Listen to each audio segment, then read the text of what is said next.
அன்பானவர்களே, தினமொரு தூதின் வழியாக உங்களை சந்திக்கிறேன். இந்த நாளில் 2 நாளாகவும் 20:27 பின்பு கர்த்தர் அவர்கள் சத்துருக்களின் பேரில் கலிகூரச் செய்தபடியால் யூதா மனுஷர் யாவரும் எருசலேம் ஜனங்களும் அவர்களுக்கு முன்னாலே யோசபாத்தும் மகிழ்ச்சியோடே எருசலேமுக்கு திரும்பினார்கள். ஆம் பிரியமானவர்களே, ஆண்டவருடைய பிள்ளைகள் மகிழ்ச்சியோடு திரும்பின ஒரு சம்பவத்தை இந்த இடத்துல நம்ம பார்க்கிறோம். என்ன நடந்துச்சு என்றால், யோசபாத் ராஜாவினுடைய தலைமையிலே மக்கள் சந்தோஷமாய் தங்களுடைய தலைநகரமாக எருசலேமுக்கு திரும்பினார்கள். காரணம் என்னன்னா, அவர்களை காலகாலமாக எதிர்த்த அந்த சத்துரு வீழ்ந்து போனான். சத்துருக்களின் பேரில் இவர்களுக்கு ஒரு மகிழ்ச்சியை ஆண்டவர் உண்டாக்கினார். அது நிமித்தமாக இவர்கள் சந்தோஷமாக தங்கள் இல்லத்துக்கு வீடுகளுக்கு திரும்பினார்களாம். இதை கேட்டுக்கொண்டிருக்கிற நம்முடைய வாழ்வில் கூட காலகாலமாக உங்களை பயமுறுத்தின அச்சுறுத்தின சில வியாதியாக இருக்கலாம், மனுஷிகமான சில போராட்டங்களாக இருக்கலாம்.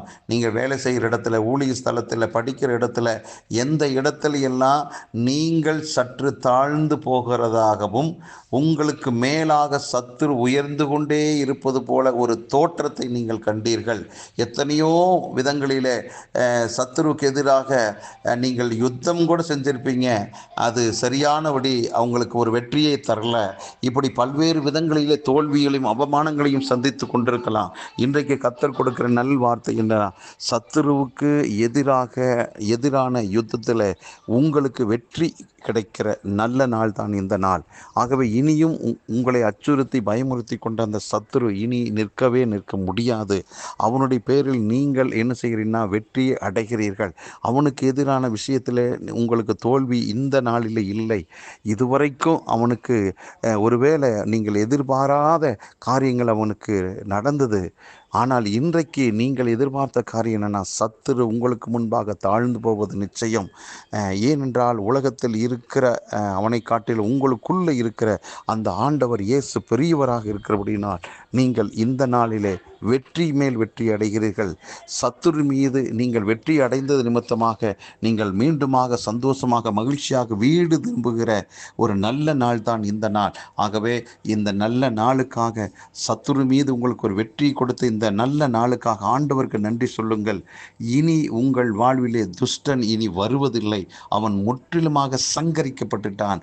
இந்த வார்த்தை முன்னிட்டு ஆண்டவருக்கு மீண்டுமாக நன்றி சொல்லி காத்திருங்கள். இன்னும் மேலான நல்ல செய்திகள் உங்களை தேடி வரும். நீங்கள் ஒரு வெற்றியாளனாக திகழப் போறீங்க. கர்த்தருக்கு நன்றி சொல்லலாமா? ஜெபிக்கலாம். நல்ல பிதாவே, சத்துருக்கள் மேலே ஆண்டவரே எங்களுக்கு ஒரு வெற்றியை கொடுத்து ஒரு ஜெய நாளாக வெற்றி நாளாக எங்களுக்கு மாற்றி கொடுத்த தயவுக்காக நன்றி.